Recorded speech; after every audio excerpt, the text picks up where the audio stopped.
여호수아 2장 8절부터 14절 말씀까지 이 계시 말씀을 한 절씩 나누어서 교독하시고 마지막 절 합독하실 때 살아계신 하나님의 음성을 들어주시기를 원합니다. 2장 8절이에요. 또 그들이 눕기 전에 라합이 지붕에 올라가서 그들에게 이르러 말하되 여호와께서 이 땅을 너희에게 주신 줄을 내가 아노라.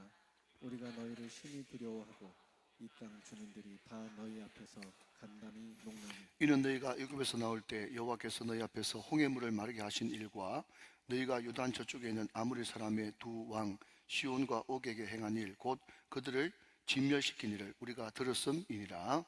우리가 듣자 곧 마음이 녹았고 너희로 말미암아 사람의 정신을 잃었나니 너희의 하나님 여호와는 위로는 하늘에서도 땅에서도 하나님이십니다. 그러므로 이제 청하노니 내가 너희를 선대하였은즉 너희도 내 아버지 집을 선대하도록 여호와로 내게 명세하고 내게 증표를 내라. 그리고 나의 부모와 나의 남녀 형제와 그들에게 속한 모든 사람을 살려주어 우리 목숨을 죽음에서 건져내라. 14절 다 같이요. 그 사람들이 그에게 이르되 내가 우리의 이 일을 누설하지 아니하면 우리의 목숨으로 너희를 대신할 것이요 여호와께서 우리에게 이 땅을 주실 때에는 인자하고 진실하게 너를 대우하리라. 아멘. 이 말씀은 하나님의 말씀입니다. 아멘. 자, 우리 옆에 분들과 한번 인사하시고 말씀 받읍시다. 네, 오늘 제목을 따라서 당신 인생 굿을 훌쩍 뛰어넘어 베스트가 되세요. 시작. 굿을 훌쩍 뛰어넘어 베스트가 되세요. 할렐루야. 꼭 그렇게 되시길 바랍니다. 굿, 훌쩍 뛰어넘어서 베스트. 꼭 그렇게 되시기를 다시 한번 주의 이름으로 축원합니다. 여러분, 오늘 마친 시간은 똑같겠지만 다룰 내용들 좀 많이 있어서 오늘은 바로 사진 하나를 보면서 바로 본론으로 들어가려고 합니다. 여기 여리고인데요. 여리고. 제가 요즘에는 옛날에는 이웃집 아저씨한테 물어봤는데 요즘에는 챗 아저씨한테 자주 물어봐요. 그래서 여리고가 얼마쯤 됩니까? 했더니요. 이 전체 넓이가 32제곱킬로미터인데 우리나라는 뭐 헥타르 아니면 몇 킬로 이런 단위보다는 평수를 좋아하잖아요. 평수. 평수를 좋아하니까 제가 평수로 이게 얼마쯤 되느냐 했더니요. 970만 평 정도 되는 그 당시는 꽤 넓고 오래된 난공불락의 성입니다. 제가 방금 난공불락이라는 말을 썼는데 왜 난공불락이라고 하느냐라고 하면 그 다음 그림 한번 보여주시면요. 이 여리고성이 두 겹으로 아까 보셨던 것 같이 두 겹으로 이렇게 성이 쌓여져 있는데 바깥성을 외성이라고 부르고 안에성을 내성이라고 불러요. 근데 바깥성은요 저렇게 사람 키가 대비되어 있는데 그 외성의 높이가 12m 정도 됩니다. 엄청나게 크죠? 12m가 보통 크게 넘는단 말이죠. 그리고 그 외성을 비록 넘었다고 할지라도 저기에 각도가 30도 이상 되어지는 저 비탈길이 또 있어요. 그러니까 이것도 만만치가 않죠. 그리고 저 안에는 말이죠. 내성이 외성보다 훨씬 더 높은 내성이 있는 겁니다. 자, 그런데 저 외성이든 내성이든 그냥 높이 단만 하나만 있다 그러면 어떻게 한번 싸워볼 만한 그런 뭐라 그럴까요? 의욕도 생기는데 그런데 고고학자들에 의하면 저 외성도 저 내성도 다 쌍두마차가 지나갈 정도의 엄청난 두께의 성이었으니까 말 그대로 난공불락이 맞죠. 자, 그런데 말입니다, 여러분. 자, 이제 됐고요. 우리가 여리고성 하면요. 마음속에 고구마 한 10개쯤 물 안 마시고 먹은 것처럼 가슴에 확 미치는 게 하나 있어요. 그게 뭔가 하면요. 아시는 분은 아시고 모르시는 분은 모르시기 때문에 모르시는 분들에 대해서 잠깐 말씀을 드리면 여호수아가 38년 전에 저 가나안 땅 여리고까지 포함해서 정탐을 갔습니다. 그 사이 많이 바뀌었겠죠? 지형도 바뀌고 리더도 바뀌었으니까 또 모든 것이 새롭게 변했지 않겠습니까? 그래서 이번에는 두 정탐꾼을 보냅니다. 그런데 이 여리고 사람들이 이스라엘 사람들을 얼마나 경계하고 겁을 냈던지 그 정탐꾼들이 라합 집에 들어가자마자 바로 밀고가 들어가가지고 여리고 왕한테 전해진 겁니다. 지금 이스라엘 백성의 정탐꾼들이 우리나라 정탐하러 왔습니다. 스파이가 왔습니다. 우리말 성경에는 정탐꾼이라고 되어 있는데 영어 성경에는 스파이라고 되어 있거든요. 스파이가 들어왔습니다. 그렇게 이야기하니까 여리고 왕이 깜짝 놀라가지고 라합 집에 당장 무정한 군사를 보냈습니다. 그런데 여러분, 여기서 걸리는 거예요. 그런데 그 여리고 성에 병사들이 왔을 때 이 라합이라고 하는 인물이 말이죠, 참말 반 거짓말 반 해가지고 속여가지고 그 사람들을 살려줬단 말이죠. 저도 여러분 신앙생활 하면서 이게 늘 걸렸거든요. 그래서 같은 경험치를 가지고 있지 싶어가지고 제가 간단히 앞에 언급을 합니다. 이 사실을 두고 사람들이 질문합니다. 목사님, 그러면 과연 이 땅에는 하얀 거짓말, 착한 거짓말 내지는 선한 거짓말이 존재하는 겁니까? 성경은 그 하얀 거짓말, 선한 거짓말이라는 것을 용인하는 겁니까? 이 질문을 던질 수 있단 말이죠. 왜냐하면 여러분, 이 여리고 사건에만 그 기록이 되는 것이 아니고 앞장으로 좀 넘어가서 출애굽기에 보면 애굽의 바로 왕이 모든 태어난 남자들은 다 죽여라 그랬는데 히브리 이스라엘 산파가, 애를 받는 산파가 왕을 속이고 거짓말을 했단 말이죠. 그러니까 여기서부터 마음에 딱 걸리는 거예요. 자, 여러분 고개를 좀 끄덕이면 계속 말씀을 이어가고 난 그런 거 관심 없습니다 그러면 다음으로 넘어가겠습니다. 이해되시죠? 그죠? 네, 이게 제가 늘 신앙생활 할 때 걸렸어요. 과연 성경은 선한 거짓말이라는 것을 용인하는가 라는 것입니다. 여러분, 여리고 입장에서 보면 이 라합이 완전 매국노 아닙니까? 나라 팔아먹은 사람이거든요. 과연 그게 정당한가? 라고 하는 질문이죠. 여러분, 저는요 이 질문에 대해서 이렇게 답을 하고 싶습니다. 여러분, 얼마 전에 우리는 복음 중에 복음이라고 하는 큰 주제를 가지고 무슨 말씀을 들었죠? 이사야서 말씀을 들었습니다. 자, 여러분 들어보시고, 들었습니다. 들었어요. 못 들은 척 하지 마시고. 예, 들었습니다. 그런데 그 이사야서에서 제가 잠깐 언급하고 지나갔는데 기억하시는 분은 계실지 모르겠지만 그때 제가 정의와 공의에 대해서 제가 설명을 한 적이 있어요. 자, 여러분 다시 한번 들어보십시오. 이 관점에서 이 사건을 봐야 되기 때문에 그렇습니다. 여러분, 성경에 등장하는 의가 두 종류가 있어요. 하나는 정의고요, 하나는 공의입니다. 자, 다 기존 생각 내려놓고 제가 쉽게 설명합니다. 정의는 무엇이냐라고 하면요, 정의는 justice인데 한글로 번역하면요 바른 길입니다. 바른 길. 예를 들면요, 우리 모든 사람들은 이 땅에 존재하는 한 신호등을 지켜야 됩니까? 지켜야 됩니까? 유연부 크게 대답해 보세요. 시작. 지켜야 돼요. 그죠? 자, 이제 초등부터 대답해 보세요. 신호등 지켜야 됩니까? 지켜야 됩니까? 야, 역시 예, 언니 오빠가 낫네. 네, 피자가 또 날아갈 뻔했는데 잠깐만 좀 기다려 보시면 좋겠고, 네, 아무튼 여러분 신호등은 무조건 지켜야 됩니다. 그게 바른 거예요. 그게 지켜져야만 이 나라가 유지되고 최소한의 질서가 유지되는 것 아니겠습니까? 자, 그런데 제가 어떤 설명을 또 덧붙였는가 하면 우리가 그런 경우를 자주 볼 거예요. 지금 응급 환자가 있습니다. 앰뷸런스에 삐뽀 해가지고 이제 경각을 다투고 있어요. 좀 어려운 말로 빨리 응급실에 가지 않으면 골든타임을 놓쳐버립니다. 자, 그러면 여러분 지금 신호등에 빨간불이 들어왔다고 해서 또 사람이 있다고 해서 그 앰뷸런스가 신호 지킬 거 다 지키고 설 때 다 쓰고 하면 좋겠어요? 빨리 가서 그 사람 생명 살려야 되는 겁니까? 그 사람 생명 살려야 되는 거예요. 그렇죠? 여러분, 그게 잘한 일이고 옳은 일이에요. rightness. 그러니까 정의는 뭔가? 바른 길. 공의는 뭔가? 옳은 길, 잘한 일. 이게 성경이 이야기하는 두 가지 의라는 것입니다. 여러분, 많은 이야기를 들 수 있는데 또 시간이 가니까 제가 한 예만 드리겠습니다. 자, 지금은 바야흐로 일제강점기예요. 그때 독립군이 여러분 집을 피를 철철 흘리면서 날 좀 숨겨주십시오 하면서 왔어요. 다락방에 숨겨놨습니다. 그때 일본 순사가 말이죠, 총칼을 앞세워서 왔습니다. 나한테 하는 말이 뭔가 하면은 여기 독립군 들어왔지? 다 알고 왔어. 빨리 끌어내 라고 했을 때 이 사람은 교회를 잘 다니는 사람이에요. 그런데 이 사람은 성경이 이야기하는 정의와 공의를 몰라가지고 하는 말이 뭔가 하면 나 교회 다니는 사람이기 때문에 거짓말 못하는데 저 다락방에 있다. 그래버리면 어떻게 되겠어요? 그게 잘한 일이에요? 못한 일이에요? 못한 일입니다. 왜? 그것 때문에 내 정직 때문에 생명이 날아갔기 때문에 그런 거예요. 여러분, 이렇게 설명하니까 금방 알겠죠? 그러니까 여러분, 성경은 윤리와 도덕을 포함하고 있지만 그렇지만 윤리와 도덕책은 아니다 라는 것입니다.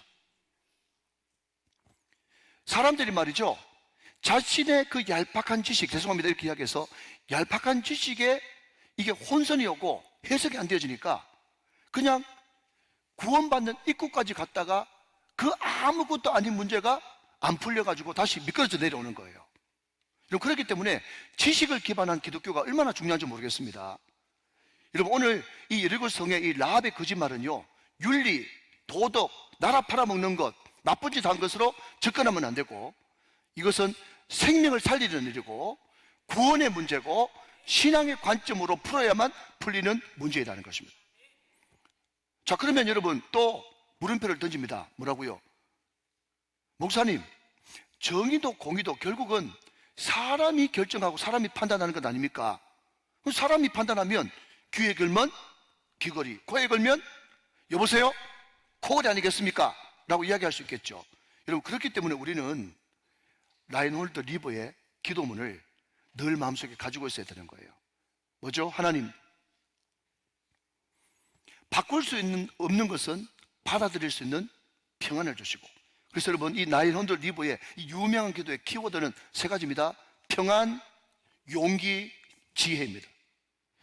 하나님, 바꿀 수 없는 것은 받아들일 수 있는 평안을 주시고, 바꿀 수 있는 것은 과감하게 바꿀 수 있는 용기를 주시고, 여러분 세 번째가 가장 중요하겠죠. 이 두 가지를 잘 분별할 수 있는 지혜를 주십시오 라고 하는 겁니다. 여러분, 지혜 분별력, 지혜의 영, 분별력의 영, 그분이 누구십니까? 성령. 그분이 내 마음속에서 늘 말씀하시면서 어느 것이 정인지 어느 것이 공인지 늘 분별해서 행하는 것. 여러분, 솔로몬이 말이죠, 왕이 되고 난 다음에 자기의 장소를 구하지 않았어요. 자기의 부귀를 구하지 않았습니다. 원수 갚는 것 구하지 않았습니다. 솔로몬이 1,000번제를 드리면서 구했던 것은 지혜예요. 지혜. 근데 그 지혜가 여러분 원어 성경에 보면 어떤 말인가 하면 잘 듣는 마음, 이런 뜻이거든요. 지혜가 그냥 머리 좋아가지고 팽팽 돌아가가지고 100점 맞는 게 지혜가 아니고, 지혜의 원뜻은요 레브 하캄, 그래가지고 잘 듣는 마음에 잘 듣는 마음. 그런데 잘 듣는 마음이 솔로몬이 지혜의 영이 임하니까 어디까지 잘 듣는가 하면, 여러분 뭐 아시죠? 칼 들고 와가지고 그 반 잘라라. 자, 여러분 시간 없어서 다 중간 생략하고 이야기하는 겁니다. 모르시는 분 옆에 우리 장로님한테 먼저 보시고, 칼 들고 와가지고 반 잘라라 그랬더니요, 가짜만 하는 말이 그렇게 해주십시오 이렇게 이야기했단 말이죠. 근데 진짜 엄마는 칼 들고 와가지고 자기 애를 자르려고 그러니까 뭐래 그러세요? 그 아들을 향한 마음이 불붙는 것 같아서, 이렇게 이야기하고, 성경은 열왕기상 3장 말씀에 그 마음이 불붙는 것 같대.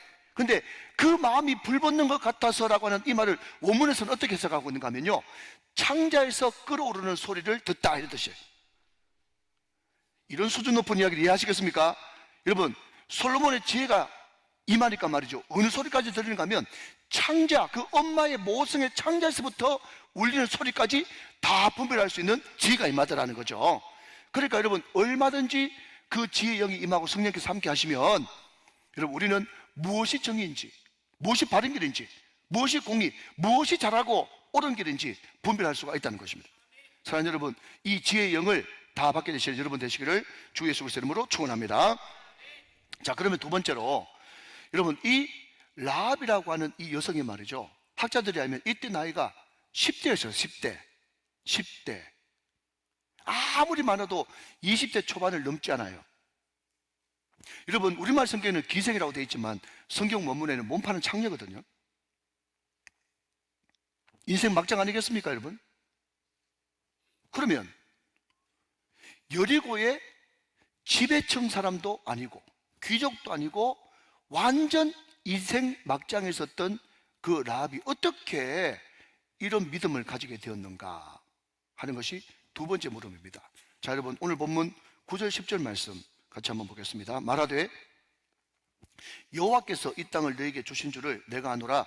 우리가 너희를 심히 두려워하고 이 땅 주민들이 다 너희 앞에서 간담이 농나니. 10절 다 같이 읽어요. 시작. 이는 너희가 애굽에서 나올 때에 여호와께서 너희 앞에서 홍해물을 마르게 하신 일과 너희가 유단 저쪽에 있는 아무리 사람의 두 왕 시온과 옥에게 행한 일, 곧 그들을 전멸시킨 일을 우리가 들었음이니라 그랬어요. 여러분 혹시, 자 우리 유년부 친구들 혹시 우픈 이야기 아세요? 우픈? 아니요. 아이고, 모르는구나. 미안해. 다음에 좀 더 쉬운 거 물어볼게. 우리 초등부 친구들은 우픈 이야기 아세요? 네, 우픈 이야기를 초등부는 안 돼요. 예, 오늘 초등부의 날인 것 같아요. 근데 여러분, 우픈이 뭔가 하면 우습기도 하고 동시에 슬픈, 희한한, 미묘한 이런 뜻이 우픈 이야기거든요. 여러분, 제가 오늘 여러분 이 구절 말씀을 읽으면서 마음에 굉장히 우픈 감정이 들었어요. 우픈. 왜 그런 감정이 들었는가 하면요, 원래 여러분 라합이 고백했던 이 고백이 있잖아요. 구절 말씀 한번 더 띄워주시면 파란색으로 이렇게 되어 있어요. 여호와께서 이 땅을 너에게 주신 줄을 내가 아노라 라고 하는 이 말은 원래 누가 해야 되는 말인가 하면 이스라엘 백성들이 해야 될 말이거든요. 이스라엘 백성들이. 자, 그런데 요수아 2장으로부터 38년 전으로 한번 돌아가 보면요, 그때도 역시 모세가 정탐꾼을 보냈거든요. 정탐꾼을 보냈는데 요수아 갈렙은 그들은 우리의 밥이다, 하나님이 우리와 함께 하시면 얼마든지 이길 수 있다 그랬는데 10명의 정탐꾼들은요, 아닙니다, 올라가면 다 죽습니다, 그들에 비하면 우리는 메뚜기에 불과합니다 하는 그 부정적인 보고를 했더니 이스라엘 백성들이 그 이야기를 듣고 밤새도록 통곡하면서 울면서 난리를 피웠다라고 하는 말이 민수기 14장 1절 말씀에 있습니다. 근데 그 이야기가 있고 난 다음에 14장, 민수기 14장 3절 말씀에 어떻게 이야기를 하고 있는가 하면 어찌하여, 뭐든지 어찌하여 이 불길해요. 어찌하여 여호와가 우리를 그 땅으로 인도하여 아직 일어나지도 않았습니다. 전쟁도 안 했는데 칼에 쓰러지게 하려 하는가? 우리 처자가 사로잡히리니, 아직까지 일어나지도 않았습니다. 그런데 우리 처자가 포로로 사로잡히리니 애굽으로 돌아가는 것이 낫지 아니하랴 하면서 사람들이 완전히 믿음 바닥 떨어진 이야기를 하고 있단 말이죠. 근데 여러분 잘 들으십시오. 이런 말 들어보셨습니까? 여러분, 세상의 모든 종교는 눈으로 보는 종교입니다. 반대로 기독교는 쉐마, 듣는 종교예요. 왜 이런 말씀을 자신 있게 들을 수 있는가 하면, 여러분 생각해 보십시오. 지금 이스라엘 백성들은요, 출애굽부터 시작해가지고 모든 하나님의 기적을 다 본 사람입니다. 뭘 봤습니까? 열장 봤지, 홍해 갈라지는 거 봤지, 광야에서 만나와 메추라기, 구름기둥과 불기둥, 반석에서 샘물 나고, 이 모든 것들을 다 본 사람들이에요. 그 모든 것들을 다 봤으면 믿음이 생겨야 될 것 아니겠습니까? 그런데 이 사람들은 전혀 믿음이 없어. 하나님이 이미 그 땅을 내게 주셨다고 창세기 아브라함에서부터 계속 이야기해가지고 모세한테도 그 약속을 했는데 그 말씀을 못 믿어. 못 믿는데 희한한 것은 라합이라고 하는 사람은요, 창녀입니다. 인생 바닥이에요. 가난한 사람이에요. 지배층도 아니에요. 전혀 여러분 믿음이 생길 건덕지라고는 하나도 없는데 그 사람은 이미 뭐라고 선포하고 있는가 하면 이 땅을 너에게 줬다는 것을 내가 알고 있다, 그렇게 말하고 있다는 거예요. 그러면서 여러분 10절입니다. 10절 말씀 보니까 이런 너희가 애굽에서 나올 때에 여호와께서 너희 앞에서 그 다음 뭐요? 홍해물을 마르게 하신 일과 너희가 요단 저쪽에 있는 아모리 사람의 두 왕 시온과 오게에 행한 일, 곧 그들을 전멸시킨 일을 그 다음 시작, 우리가 들었습니다, 그렇게 이야기하고 있다. 들었습니다. 자, 여러분 한번 따라합시다. 믿음은 들으면서 나고, 들음은 그리스도의 말씀으로 말미암느니라. 아멘이십니까? 여러분, 믿음은 뭔가 자꾸 본다고 해서 생기는 게 아니라 믿음은 들으면서 난다고 말씀하고 있다는 거예요. 여러분, 오늘 이 여리고의 그 모든 형편과 상황이 오합지졸들이 아닙니다. 보십시오. 정탐꾼이 넘어가자마자 바로 뭐라고요? 신고가 들어갔고 병사 보냈고, 그러니까 여리고는 정예 군대고 잘 무장되어 있는 그런 군대예요. 그런데 이 라합이 지금 9절 10절에서 한 이 고백이 기가 막힌 게요, 지금 이스라엘이 어떠냐, 이스라엘 형편 전혀 고려하지 않습니다. 여리고 얼마나 강한 군대냐, 여리고 전혀 언급되지 않습니다. 오직 하나님과 하나님이 하신 일, 거기에만 집중하고 있는 거예요. 여러분, 이게 믿음이라는 것입니다. 믿음은 뭔가 건덕지가 있어가지고 눈에 보이는 것이 있어가지고 이러면 그것은요 그냥 사건 나일이지 믿음이 아닌 것입니다. 믿음은 뭔지 아십니까 여러분? 눈에 보이지 않는 것을 보는 것이 믿음이고요, 말씀을 믿는 것이 믿음인 것입니다. 라합은 전혀 이스라엘 형편 언급하지 않습니다. 여리고 사정 언급하지 않습니다. 이스라엘이 어떠니 저떠니 여러분 언급이 전혀 없어요. 오직 하나님, 오직 여호와, 그리고 그가 하신 일, 그것만 지금 언급하고 있다는 거예요. 여러분 얼마나 놀랍습니까? 그 소문을만 듣는 그것이 어느 순간 내 마음속에 믿음으로 자리하면서 뭐라죠? 간담이 높고 정신을 잃어버리고, 그리고 하나님 그분, 내가 한 번도 본 적이 없고 자세히 알지 못하지만 그 소문을만 듣는 그 하나님이 위로 하나님, 아래로 하나님, 상천하지 하나님이라고 라합 입에서 자기도 모르게 고백하게 되었다는 거예요. 11절 말씀 확인하겠습니다. 11절 다 같이 읽어요. 시작. 우리가 듣자 곧 마음이 녹았고 너희로 말미암아 사람이 정신을 잃었나니 너희 하나님 여호와는 위로는 하늘에서도 아래로는 땅에서도 하나님이시라. 할렐루야. 여러분 저는 개인적으로 데살로니가 후서 3장 2절 말씀, 이 말씀을 참 좋아합니다. 자, 여러분 앞을 보시면서 한 번 더 크게 한번 외쳐주시면 좋겠는데, 자, 이번에 지난 금요일에 너무너무 잘했던 우리 초등부 친구들이, 자, 빨간색 글씨 이거를 우리 초등부가 큰 목소리로 어른들이 깜짝 놀라게 한번 외쳐주시기 바랍니다. 시작. 믿음은, 아멘. 믿음은 뭐라고요? 모든 사람의 것이 아니에요. 믿음은 모든 사람의 것이 아니다. 맞는 것 같아요, 여러분. 여러분 상식적으로 보면요, 홍해 갈라지고 불기둥 구름기둥 만나와 메추라기 반석에서 샘물 나고 이 모든 것들을 본 이스라엘 백성들이 믿음이 좋아야 되잖아요. 그게 여러분 상식 아니겠습니까? 그런데 그 사람들은 그 모든 것들을 직접 경험한 간증의 주인공임에도 불구하고 못 믿었어요. 그런데 라합은요 그게 믿겨지는 거예요. 소문을만 들었는데 그게 믿겨지는 것입니다. 여러분 이게 얼마나 큰 은혜입니까? 여러분 저는 이 말씀을 준비하면서 내 속에 나도 모르게 이 찬양이 나오는 거예요. 여러분 아시는 분 같이 한번 해보겠습니다. 디키 한번 눌러주시면, 왜 내게 성령 주셔서 내 마음 감동해 주 예수 믿게 하는지 난 알 수 없도다. 한 번 더요.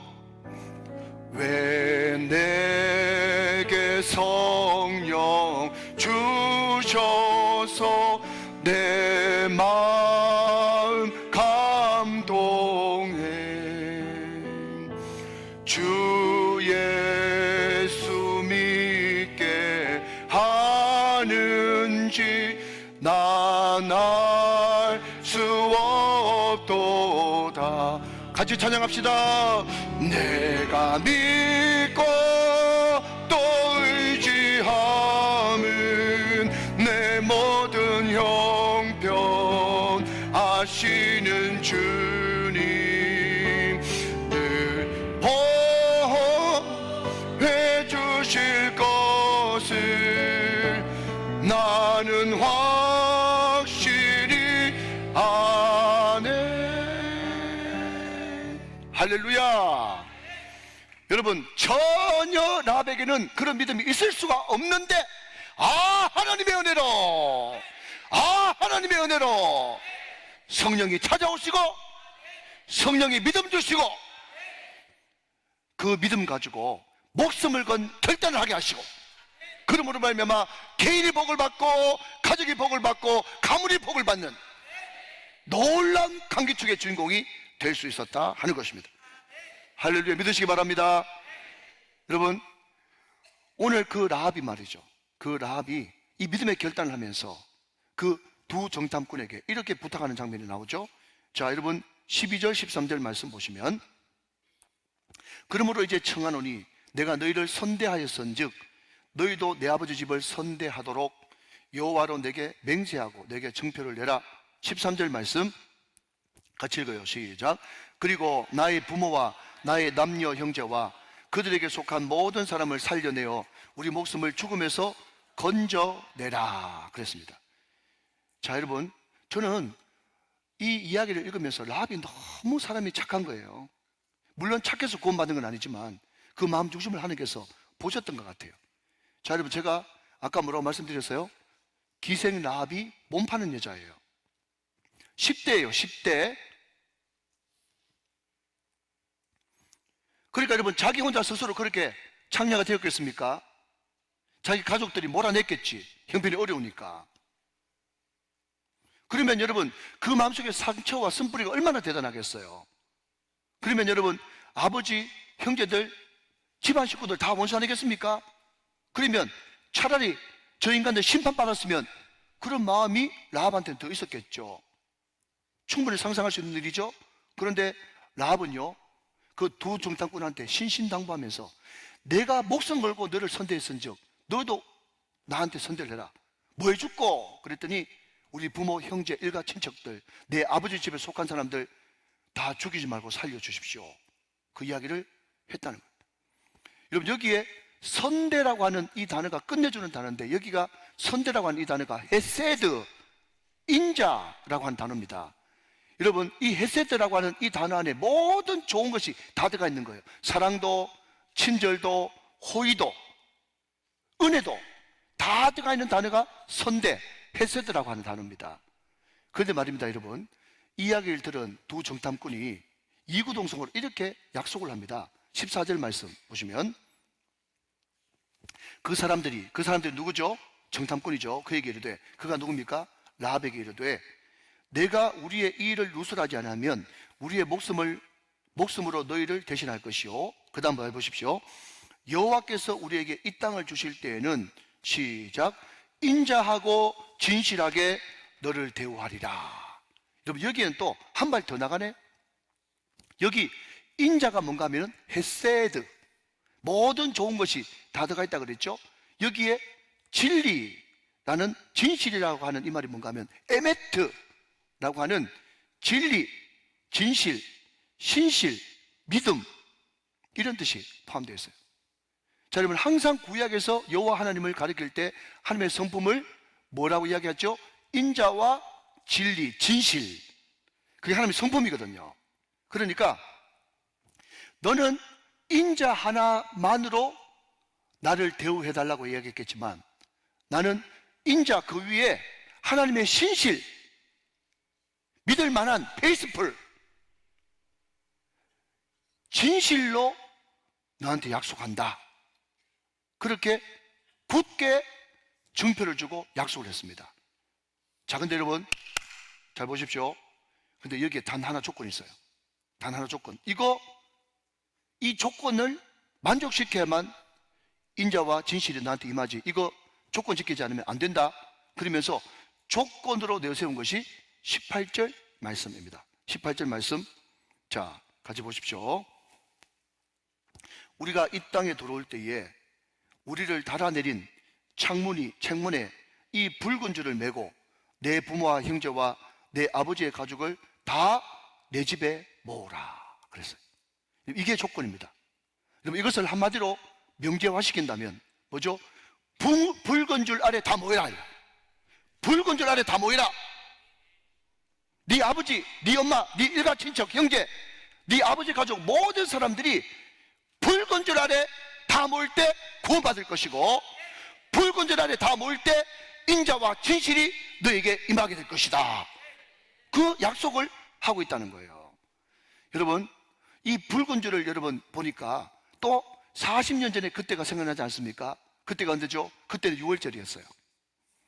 애굽 전역에 여러분 죽음의 그림자가 온통 잔뜩 끼어 있는 그때, 모세의 말을 듣고 문설주 임방 문 가로 세로에 어린 양의 보호의 피를 바르는 그 가정마다, 그 집안에 숨고 피하는 자마다 구원을 받으리라.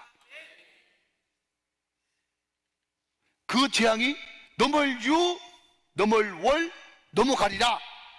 여러분, 이게 6월절이거든요. 재앙이 넘어갔다, 패스 오버 했단 말이죠.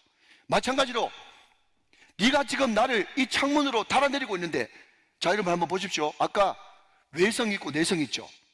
근데 여러분 보니까 그 내성 안에 있는 사람들은 하얀색 집을 짓고 여러분 잘 살고 있었죠.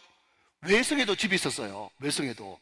그 외성에는요, 완전 인생 막장 아웃사이더들이 그냥 성에 턱 거쳐가지고 집을 짓고 사는 거예요. 참 감사한 것은 외성에 사니까 달아내리기도 좋잖아요. 못 알아듣는 분이 여러분 계십니다. 아시겠죠? 지금 라합 집이 외성벽에 있었단 말이죠. 외성벽에. 그냥 참고하시라고 말씀을 드리는 겁니다. 그 외성벽에 붉은 줄, 그 붉은 줄 매있는 그 집 안으로 다 모여라. 그것이 구원받는 조건이었다 하는 것입니다. 여러분, 라합이 그 정탐꾼이 했던 약속의 말씀, 인자와 진실의 말씀, 그 약속의 말씀을 의지하고 자기 집에 붉은 줄 달아매고, 사람들이 사고 팔고 시집가고 장가가고 오만 일을 다 할 때도 그 집 안에 그와 그 아버지와 그 아버지의 가족들과 일가 친척 형제들이 다 모여 있었더니 어떤 일이 벌어졌습니까? 여호수아 6장 25절 말씀, 여호수아 6장 25절 말씀. 자, 같이 한번 앞을 보시면서 읽겠습니다. 시작. 여호수아가 기생 라합과 그의 아버지의 가족과 그에게 속한 모든 것을 살렸으므로 그가 오늘까지 이스라엘 중에 거주하였으니 이는 여호수아가 여리고를 정탐하려고 보낸 사자들을 숨겼음이었더라 그랬습니다. 여러분, 과연 하나님의 성품인 인자와 진실하심으로 그 약속대로 라합과 그의 가족들이 다 살아나는, 구원받는, 너와 내 집이 구원받는 역사가 나타났다는 것이에요. 여러분, 이게 약속의 말씀이고 이 말씀은 오늘도 유효합니다. 주 예수를 믿으라. 그리하면 너와 내 집이 구원을 받으리라. 할렐루야. 근데 여러분, 여기에 25절 말씀을 한 번 더 띄워주시면 여기에 굉장히 중요한 단어가 하나 더 등장하고 있어요. 그게 뭔가 하면 그가 오늘까지 이스라엘 중에 거주하였다. 이 말이 굉장히 중요하거든요. 여러분, 라합이 그 붉은 줄 달아매가지고 자기 살고 아버지 집 살고 이것으로 끝난 게 아니라는 거예요. 한 발 더 나가가지고 그 라합이 그가 오늘까지 이스라엘 가운데 거주하고 있대요. 여러분, 그게 무슨 뜻인지 알겠습니까? 라합이요, 그 이후에요, 전설에 따르면 결혼을 했대요. 지워주시고. 결혼했는데 누구하고 결혼했는가 하면 학자들에 의하면 그 두 정탐꾼 중에 한 사람, 그 사람이 살몬이라고 할 사람인데 그 사람하고 결혼을 했어요. 이게 정통한 소식통입니다. 그러면서 이 라합이 자기 구원받고 자기 가족 구원받고로 끝나지 않고 거기 이스라엘 사람하고 결혼을 했는데 말이죠, 앞으로 어떻게 되느냐라고 하는 것이 신약으로 훌쩍 넘어가니까 마태복음 1장 5절 6절 말씀에 이렇게 말씀하고 있습니다. 마태복음 1장으로 넘어가서 5절 6절 전반부에 보니까, 잘 보세요. 살몬은 라합에게서 보아스를 낳고 그렇지 않습니까? 이 살몬이 누구라고요? 두 정탐꾼 중에 한 사람이라. 그 두 정탐꾼 중에 한 사람인 살몬. 여러분, 살몬이라고 하는 이름 뜻이 너무너무 좋아요. 그게 뭔가 하면요, 덮어주다 이런 뜻이. 살몬이 덮어줬어. 라합의 모든 과거도. 여러분, 눈물이 핑 돌지 않습니까? 우리 주님이 덮어주세요. 과거도 상처도 선뿌리도 다 덮어줘가지고, 예? 살몬이 라합과 결혼했는데 그 아들이 보아스인데 예루살렘의 유력한 사람이 되었어요. 근데 그 보아스가 또 누구를 덮어줬는가 하면 이방 여인이었던 모압 여인 룻을 덮어줘가지고 룻하고 결혼까지 했어. 거기에 낳은 아들이 오벳인데, 오벳은 종이라고 하는 뜻인데 아마 자기 아들이 하나님의 종이 되길 원했는가 보죠. 그리고 그 오벳은 이새를 낳았어요. 제시. 이새를 낳고, 이새는 하나님 마음에 합한 자라고 하는 하나님의 대리 통치자 다윗을 낳았으니, 라합이 누구냐? 다윗의 5대조 고조 할머니가 되었다는 겁니다. 사랑하는 여러분, 이런 이야기 들어보셨습니까? 예수 잘 믿는 어떤 한 사람으로부터 구원이 시작되어 가지고 그 사람이 예수를 잘 믿어가지고 목숨을 걸고 예수를 믿으면요, 5대 지나면 엄청난 일이 벌어진다는 거예요. 그게 다윗 아닙니까? 그리고 다윗이 태어나서부터 여러분 14대를 내려갔더니 지저스 크라이스트 슈퍼스타, 그분이 누구십니까? 예수 그리스도, 라합의 후손 가운데 구세주요 메시아이신 예수님이 탄생하셨습니다. 여러분, 이건 놀라운 사건이에요. 놀라운 사건이에요. 박수를 칠 사건이라고, 박수를. 할렐루야. 여러분, 한번 따라 합시다. 예수 잘 믿으면 5대 후에 엄청난 일이 일어나고 10대를 내려가면 기적 같은 일이 일어난다. 제가 만들어낸 말이에요. 제가 설교를 준비하면서 또 이런 이야기 하니까 5대까지 내가 보겠습니까? 이게 바로 히스기야. 여러분, 제가 어떤 분 이야기를 들어보니까요, 이런 이야기가 있더라고요. 여러분, 아무리 잘난 애도, 잘 들어보십시오. 아무리 잘난 애도요, 부모 잘 만난 애 못 따라갑니다. 무슨 말인지 알겠어요? 근데 아무리 잘나도 말이죠, 아무리 잘나도 연봉 20억을 받든 30억을 받든 그냥 대기업에 취직가 있을 뿐이지, 부모 잘 만나면 어떻습니까? 20대 때 벌써 사장인데 못 따라가지. 이거 좀 공감 좀 하면 좋은데, 이게. 아무리 잘난 아이도 뭐라고요? 부모 잘 만난 아이 못 따라갑니다. 그럼 너무 낙심되잖아요.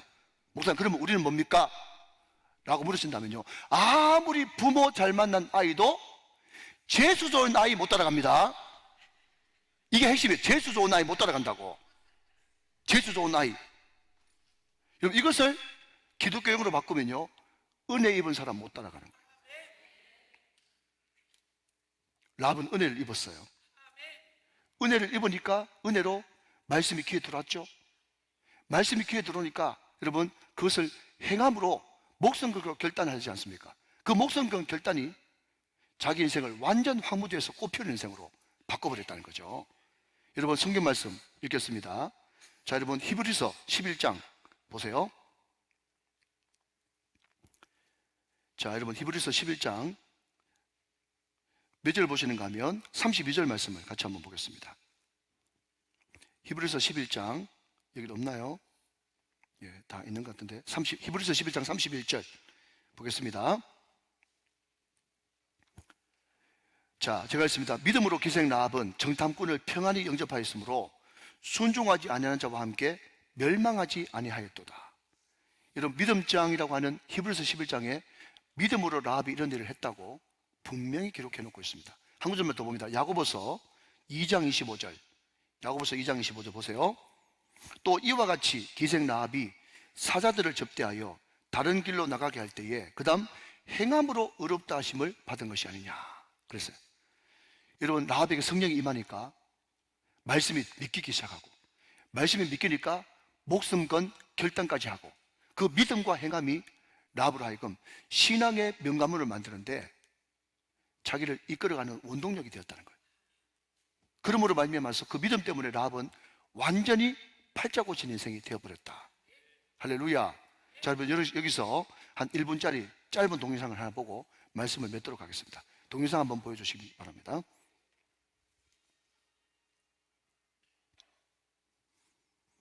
네. 원래 어느 교회를 가봐도 이렇게 동영상이 한꺼번에 나오는 경우가 잘 없더라고요. 네. 자, 한번 보시죠. 파라과이 카테드랄을 본고지로 하는 청소년 오케스트라인데요.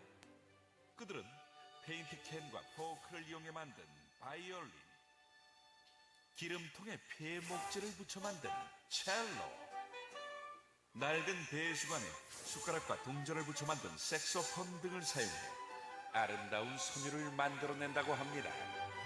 주변에 널려있던 쓰레기를 주워 목수에게 악기 제작을 의뢰했고, 그렇게 만들어진 악기로 아이들에게 음악을 가르치기 시작했는데요. 그렇게 아이들은 음악을 배우며 꿈과 희망을 되찾게 되었다고 합니다.